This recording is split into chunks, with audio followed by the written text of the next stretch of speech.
You should treat everything like Fox News. Give me fuel, give me fire, give me that much desire. Well, we're talking about board game controversies. And this is going to be what fuels me, right? I love talking about this stuff because I think it brings an absolute great discourse that we need, because you have this Venn diagram of the world and the hobby, and you can't always separate out the two.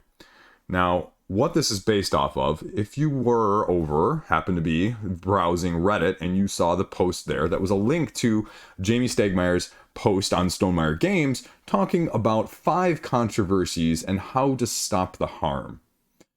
That's what we're talking about today. And I love Jamie for what he has done for the hobby. He absolutely has a great way of amplifying and just doing great things for our hobby as a whole. He is one of the top tier, easily, if not the top tier publisher in some of those aspects across the hobby scene. That being said, he lists 5 things on there that are controversies, that some of which I agree with, and some of which I vehemently disagree with. Which ones are they? And why are we talking about it? Because it's relevant, again, because it spans outside of just this little hobby scene into real life as well. And that's why we're doing this. You know it's going to get spicy. You know I love doing this. Let's go. So my hottest take right here at the beginning, and it's going to tie into one of these later points, but I have to put it out there right now. Disclosures on our hobby scene are absolutely worthless. Worthless. We'll get back to that, though, in a minute.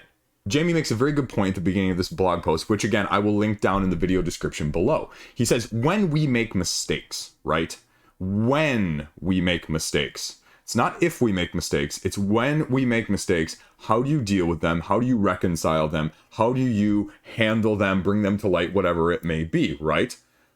Again, my own personal mistakes, right? I screwed up Wild Gardens review last month with a rules error. Took that video down. Said mea culpa on several videos since then, right? How do you deal with it? I'm an idiot. Again, transparency there.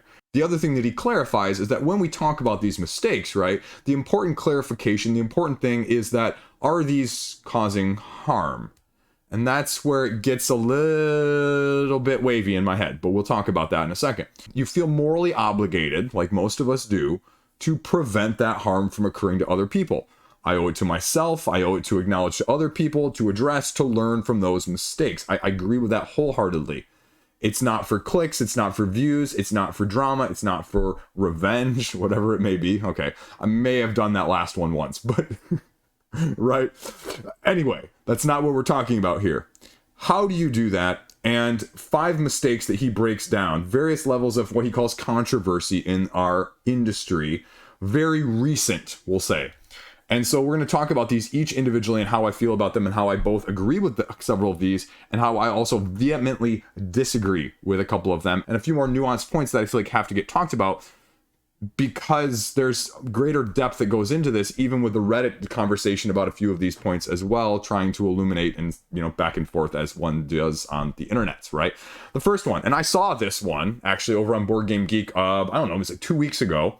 And I didn't really know what to comment on it, right? Like, it's a tricky one to comment on because it's very well documented. In case you're not familiar with where I'm going with this one, there was a content creator that was apparently overseas from where I am that was amassing large amounts of games for review purposes, i.e. actually maybe personal collections, and then telling publishers and people that if they wanted their game to, get to the top of the pile, they would have to pay extra money, right?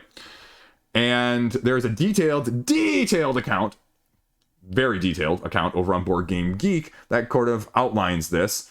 And I think Paul Grogan actually touched on this in a different video. The very important point about this one, right, is if you're going to be talking about someone else, or if you're going to be talking about nebulousness or conversations, right, the key point here being you have facts. You have facts, you have evidence, you have something ground-wise to stand on.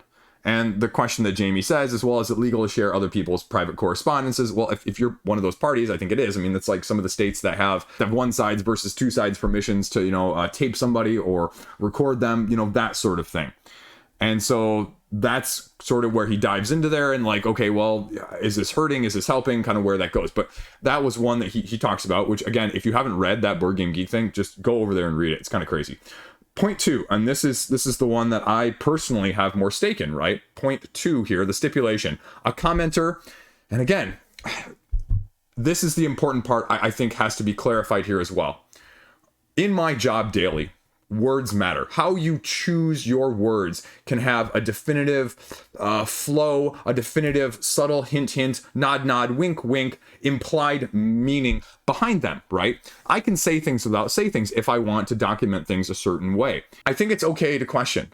And I think you're reading into intent there. The comment in question was in relation to Cyberpunk 2077, and somebody on one of the other videos that Alex from Board Game Co was doing was saying maybe this creator not doing the near identical Emperor's New Clothes routine every other creator has done so far, blah, blah, blah, blah, blah, blah, blah. And apparently this was, prior to him putting out a video for that. So why I'm saying that words matter here is when you have Jamie saying, a commenter attempts to sow seeds of conspiracy and sway a reviewer's opinion. Where I'm going with this is, one, I don't think one single commenter is going to sway, especially someone of that size, their opinion. Or I don't think that anyone's going to look at that and go, you know what? I think this is a grand conspiracy. But while you're putting that out there, you're making that person out to be some Machiavellian type figure. And yes, they were rude. Yes, they're probably maybe even being an a-hole, but let's not go that far either. I would make the argument that a comment like that is a dime a dozen. I remember when I was a small, tiny channel and I had a game called The Game Duel, right? The 2-player duel game. And I got a review copy and I liked it. I liked the game. It's still sitting right over there. I can see the copy of the game. I can see the copy of a game duel right there. And again, this video got like 200 views, right? And I have someone on that telling me I'm a shill for Pandasaurus because I liked it, right?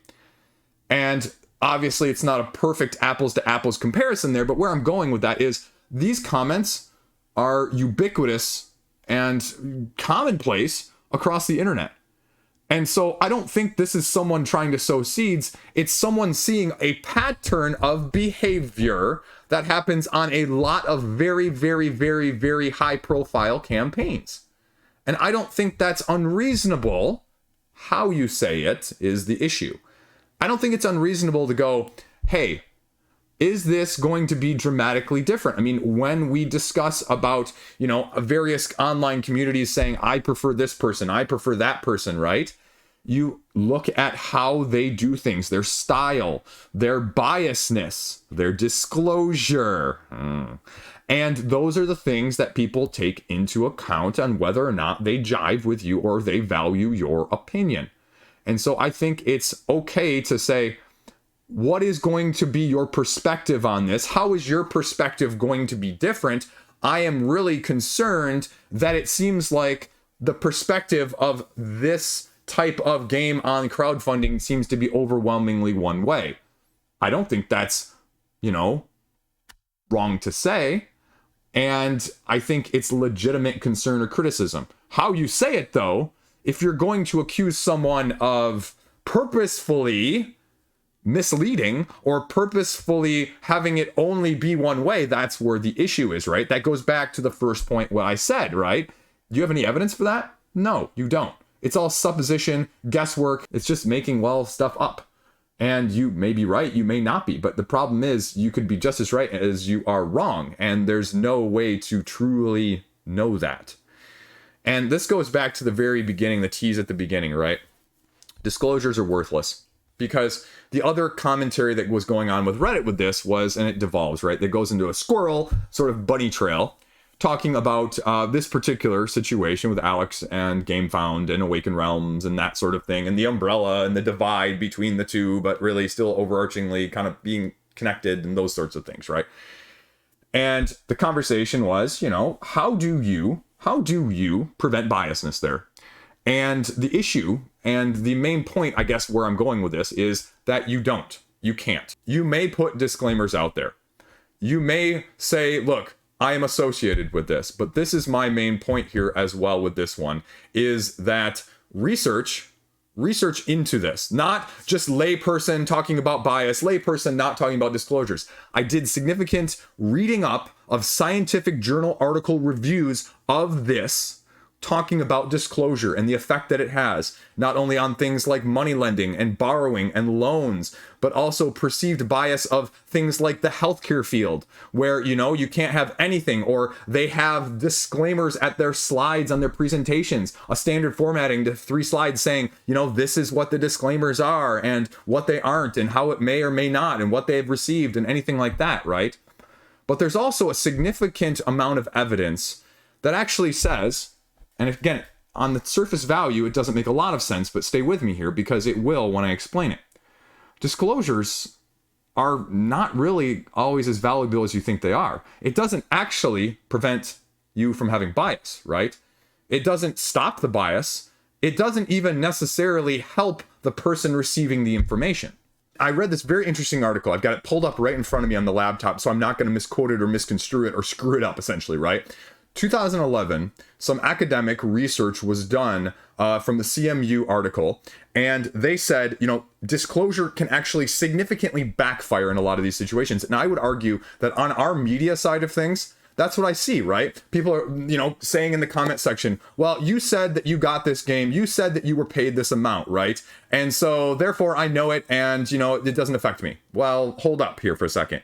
The impact of disclosure can backfire, and it can backfire both on the person giving the information as well as the people receiving the information. Strategic exaggeration, the tendency of advisors, of those giving the information, to inflate their own bias, stay with me, in their advice to counteract any discounting that might occur because of the disclosure. Sort of a preemptive, I know what you know, what I know, what they know sort of thing. But the doctor says, in this case, right, the example, the doctor says, you know what, I am being paid by this company. I'm being paid by this company. They took me on vacation. They let me come here to talk to you. They talk to you, that sort of thing. But then, don't get me wrong. This is actually, at the same time, the best drug ever. The best drug ever. You should take it. It'll help you. It'll help you. It'll help you. It'll help you. And what they're saying there, though, is that although the disclosure was there, you're making it so exaggerated to the point of almost comical, and then you're also playing up how good it is on the other end. So it counteracts any act of the actual disclosure being helpful. It cancels it out, essentially, right? That's what they're saying there. The second point that can be influenced in that same sense of how it backfires for the people presenting the information is that research is suggesting that after engaging in moral behavior, hey guys, I'm disclosing this, right? People feel licensed to act immorally in subsequent interactions. So, right? That's that, I did this, so now I'm going to cut this corner elsewhere, right? So you're going, Chris, that's all well and good. That's all well and good, Chris. That's on you, right? You have to be aware of this. I have to be aware of this when I'm having that out there, right? How does this affect you on the other side of the camera? Well, again, it affects things in several different ways.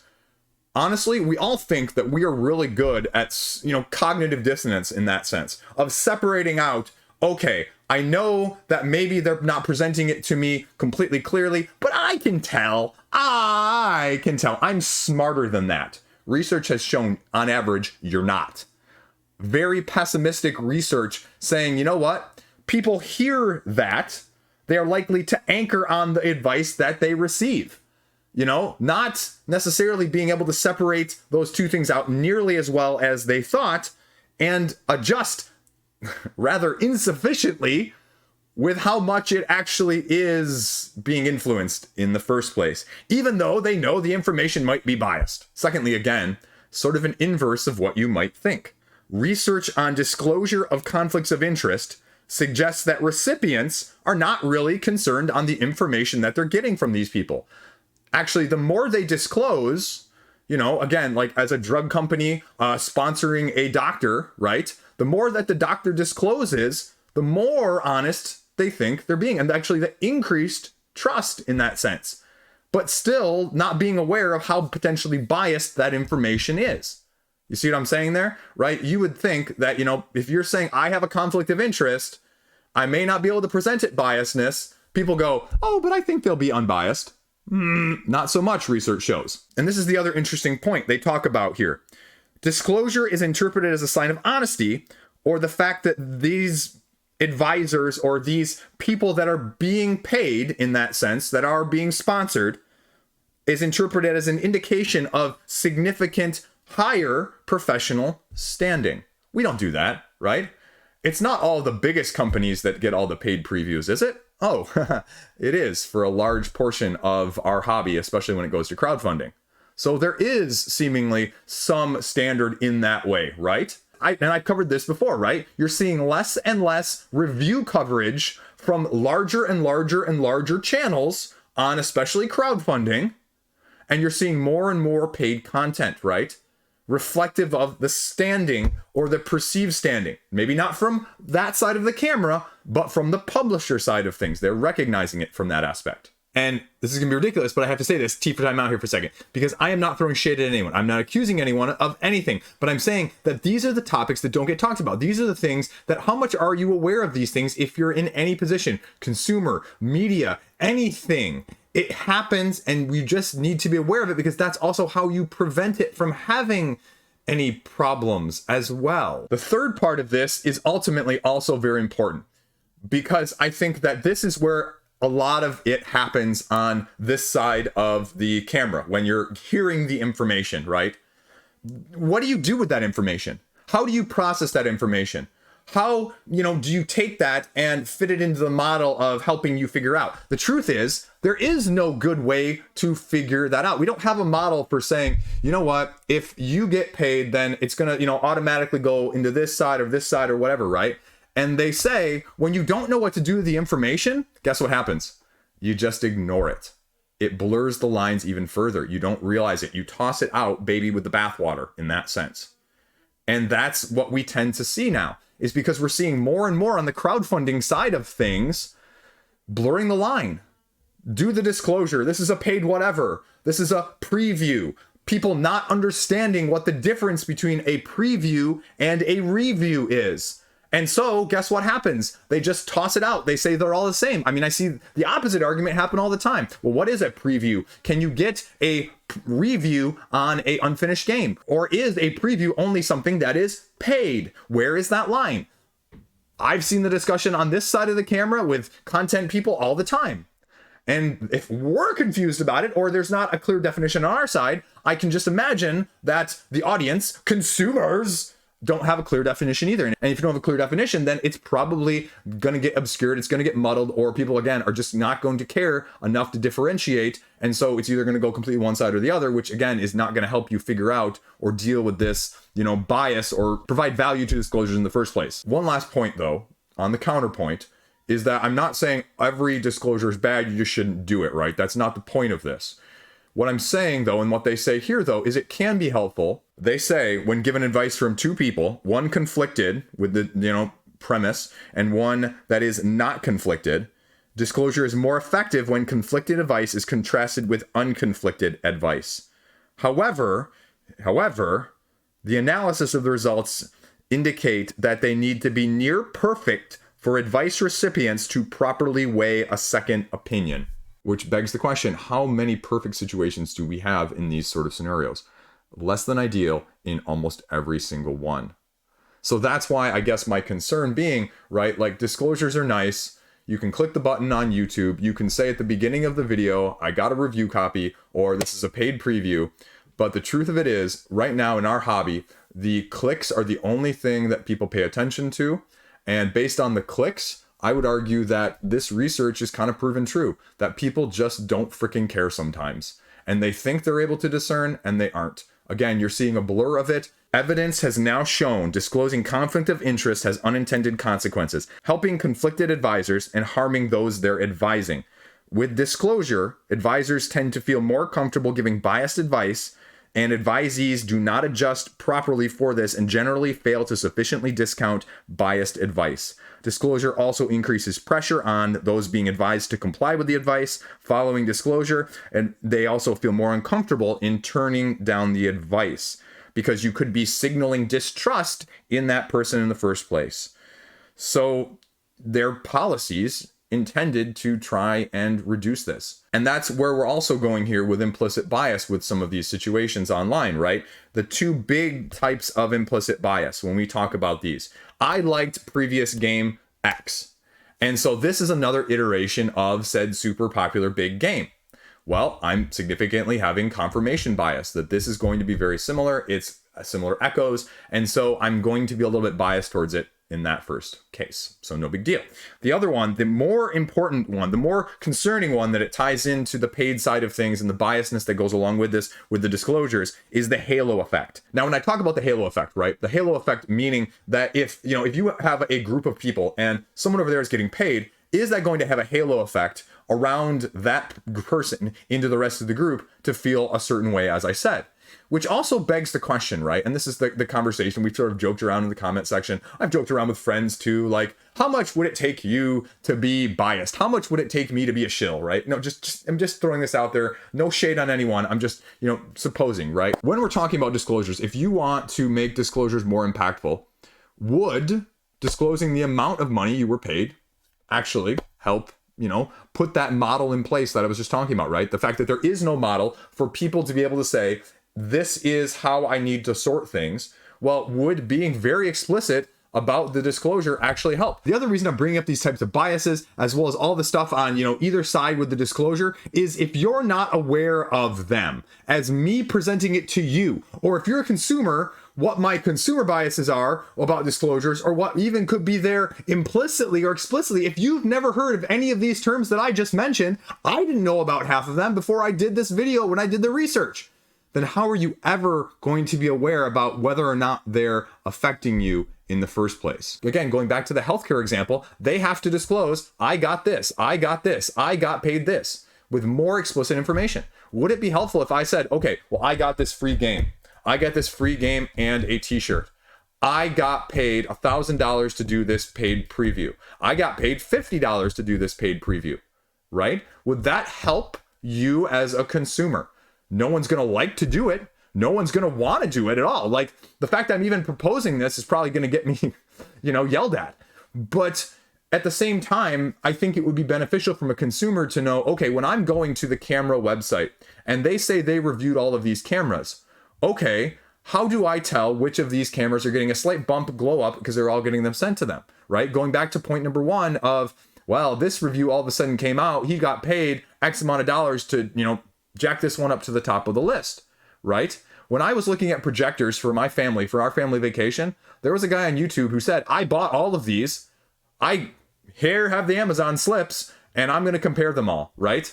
So again, was he completely unbiased? No, but he disclosed, this is how I got it. He was very explicit in the situation. He gave me evidence on both accounts. You're aware of your implicit biasness, and so it's helping me feel more comfortable with your judgment. So again, do you know how much it would take you to be influenced in a way? Implicitly or explicitly, right? If someone wants me to be nice to them, is $5 going to be enough to be nice to them, to be their friend and talk casually with them at work? Now, what if they give me $100? Would I be willing to do it then? Would I be a little bit more cheerful about it? What if they gave me $5,000? Are you aware of how much, money it would take to influence you, both that you felt like you knew you were being influenced, but also maybe not realizing how much you were influenced by it either? So again, it's just food for thought to say, is that something our hobby should do? It's not going to be popular. It wouldn't be popular. I don't think anyone would do it. But I would be curious to see how or what sort of effect it would have from a research, purely academic style of things for people's feelings when it comes to then that advice. But that's why you have to be so on guard on this, and why it's good to be on guard, because everybody is influenced by implicit bias. Workplaces across the country have implicit bias training just for this reason. So circling back around to the point, right? Way too long on point number 2, but I think it's the most important one of our hobby as a whole that is illustrated here. Is that also, as Jamie says, negative versus positive. I don't think it has any opinion, any mattering from that aspect of things. Too many times, people conflate negative with honest and positive with shill, positive with whatever, right? I don't. Again, I think it goes to implicit bias. I think it goes to just bias in general, right? Like, some channels flat out say, I only review games I like. Well, that's fine. But, again, it's acknowledging it, but you have an explicit bias and you have an implicit bias there too. And so you have to be able to do all of that and consciously be aware of that. And sometimes myself, I'll speak for myself, I am aware of my own bias, but I also want to make sure that you are aware that I am aware of my own biases. But then also that there's still going to be some of that as well. You know, I see these comments pop up, and I saw one on this thread from Reddit as well, right? Like, who's a non-biased reviewer that I can watch then? There's nobody. There's nobody. Nobody. If you think that's even a halfway decent question, you don't even understand the premise in the first place. Example number 3. Jamie talks about this. A representative of the gaming group attempts to get free games from publishers, and he says he got an email, and people were trying to pass themselves off as, you know, media-esque. But again, the issue being here that it's never the ask that's the problem, right? The issue that he points out, it's the obfuscation. The fact that they were trying to make it obscure, the fact that they were trying to lie about who they were, that is the issue, right? You know, you've seen that link on social media, maybe you haven't. It's the guy who just sent like Apple and Google a bunch of bills, and they just paid him because they figured it was legit, and it wasn't. I mean, it's like when I'm on Board Game Geek, probably 2-3 times a month, I just get some random Board Game Geek trade request that is completely and utterly opsided. Hey, Chris, do you want to trade me your all-in Primal for this copy of Munchkin?